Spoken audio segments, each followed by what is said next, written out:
中国出头了，称在派网军对台湾网络攻击。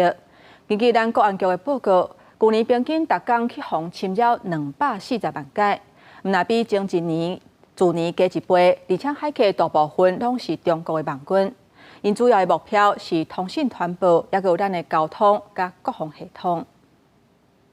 这三则传出国际海客对咱公家单位甲企业发动网络攻击。国安局初步公布，中共网海手法分析，搁是指出咱政府网际服务网2024年每日平均被侵扰240万次，比2023年日均120万次，而且大部分是中共网军所做的。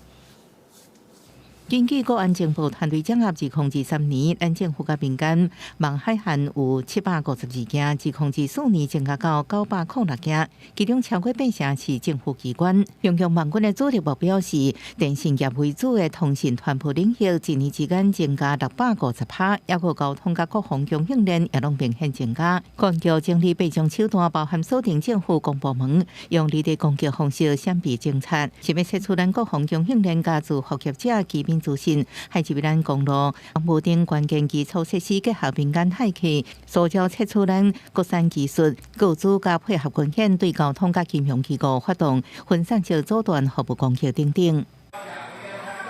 亲像2021年，迄时阵美国众议院议长佩洛西访台了后，强军发动围台军演的时阵，咱的超商甲代替荧幕拢出现简体字的骂人文字。迄时阵，中央甲地方政府官方网站也拢被攻击。